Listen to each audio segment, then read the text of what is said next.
새벽을 지나 이제 아침으로 향하고 있는 시간인데요. 6시 좀 넘은 주일 이른 아침입니다. 오늘 시편 86편 17절을 한 절이 제 마음에 깊이 와닿습니다. 다윗의 시편인데요. 17절 은총의 표적을 내게 보이소서. 그러면 나를 미워하는 그들이 보고 부끄러워하오리니 여호와여 주는 나를 돕고 위로하시는 이시니이다. 아멘. 다윗의 시편, 특별히 다윗의 인생을 우리가 잘 알고 있죠. 그 속에서 이 시편을 읽을 때 느끼는 그 감동이 당연하지만 굉장히 당연하지 않게 느껴지는 그런 감동이 제게 있습니다. 우리 모두에게 있을 수도 있겠다 생각이 듭니다. 우리는 참 많은 표적을 찾습니다. 그걸 기적이라고 말할 수도 있겠고, 놀라운 하나님의 은혜, 사랑에 대한 확고한 현실적인 어떤 기대치, 그리고 굉장한 버라이어티한 인생의 환희, 역전. 그래서 많은 양 놀랍고도 벅찬 은혜와 기적이 우리 인생에서 정말 많이 필요하다는 생각이 드는데, 정말 그런 것들이 얼마나 필요할까라는 생각이 문득 들었습니다. 누군가를 위한 간절한 기도, 사랑하는 자들을 위한 간절한 기도, 또 우리의 결핍에 대한 간절한 기도, 만족함이 없는 인생들이 하나님 없는 은혜를 찾는 것은 어떤 맥락에서 보면 하나님 없이 우리가 기적을 그대로 기적만을 원할 수 있겠다 생각이 문득 들었습니다. 그래서 하나님 없는 은혜를 찾는다는 것은 무한히 줄어들지 않는 자기 만족의 도구를, 그리고 어떻게 보면 우상숭배적인 기대치를 찾는 것이 아닐까 이런 생각을 해보게 돼요. 즉 은혜나 하나님의 기적을 바라는 것이 아니라 자기 만족을 위한 도구로서 우상이 주는 능력이나 우상 숭배가 주는 유익을 기대하는 것과 같다고 말할 수도 있겠다 생각이 듭니다. 그러니까 하나님 없는 기적, 그러니까 하나님을 사랑하고 경외하는 방식으로서의 믿음의 고백으로서, 기도로서 우리가 무엇인가를 간절히 기도하는 것이 아니라 그저 어떤 기적과 환희를 경험하기 위한 어떤 인생의 버라이어티한 삶의 어떤 극적인 효과를 위해서 하나님을 기대한다는 것은 굉장히 무서운 일일 것 같다는 생각이 문득 들었습니다.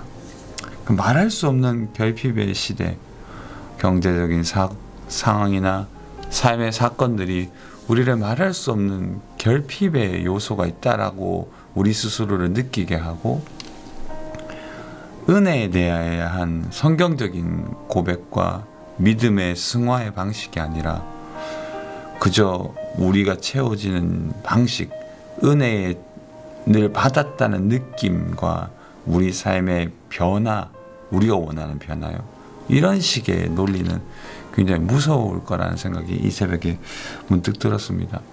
오늘 시편 기자의 고백은 그런 고백이 아니죠.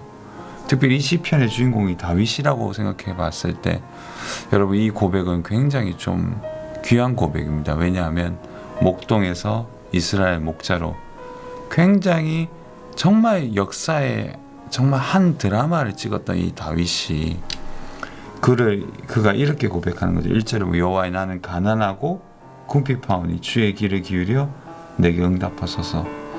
굉장히 하나님을 향한 지긋한 사랑으로, 뒤에 계속 시편에도 나오겠지만 하나님을 우러러보고, 그리고 그는 그 자신을 굉장히 비참하게 봅니다.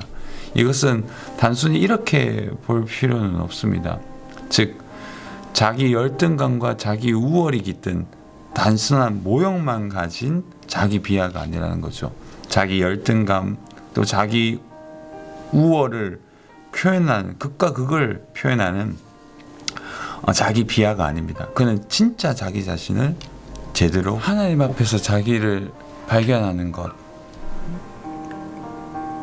진짜 자기 자신을 제대로 내려놓는 것, 그것이야말로 진짜 자기 자신을 제대로 객관화하는 거죠. 뚜렷이 진실한 자신을 바라보고 뚜렷한 현실 속에서 자신을 제대로 평가하는 것, 이것이 다윗에게 있었습니다. 그래서 그는 오늘 고백하죠. 은총의 표적을 내게 보여주십시오. 이것은 단순히 놀라운 기적을 갑자기 막 층을 옮기는 그런 방식의 삶이 아니라 나를 제대로 바라보고 하나님 앞에서 평가하고 판단받으며 주님 앞에 제대로 된 인생을 살기 위한 변화를 간절히 구하는 다윗의 귀한 고백인 거죠. 우리는 변화가 필요한 시대에 살고 있습니다. 그 변화는 하나님 앞에서의 변화고 인생을 향한 하나님의 지극한 관심 속에서 우리의 삶을 성화로서 변화시키는 관심인 거죠. 우리는 지속적으로 깊이 자기 자신을 되돌아봐야 됩니다. 그렇지 않으면 언제나 자기 열등감이나 자기 우월의식 속에서 인생을 진짜 제대로 평가하지 못하고 하나님 앞에서 착하고 충성된 종아, 착하고 충성된 종아, 일 잘하고 대단히 열심히 있는 종아 아니라 착하고 충성된 종아, 그런 여러분들이 되시기를 예수님의 이름으로 축복하고요. 최근에 나온 보네포의 윤리학을 읽으면서 많은 감동을 받고 있는데 그의 구절 중에 굉장히 좀 깊은 울림이 있었던 것이 어제 깊은 새벽에 읽었던 책인데요. 우리가 루터의 문단을 인용해 그가 성경적 시각에서 하나님 아닌 사랑을 사랑하는 건, 하나님 아닌 방식으로 사랑하는 것은 저주받은 사랑, 인간을 향한 너무 지긋한 사랑, 하나님이 없는 방식의 사랑, 그 하나님 자체가 사랑이고 예수 그리스도가 사랑이시기 때문에 그것이 없는 사랑은 저주받은 사랑이다. 즉 얼마나 우리가 우리 스스로에 얽매여서 정말 좀 우리가 생각하는 아름다움에 너무 갇혀 있지 않는가 이런 생각도 많이 해보게 됩니다. 여러분 늘 주 안에서 여러분들이 제대로 평가하는 사람이 되시기를 예수님의 이름으로 진심으로 축복합니다.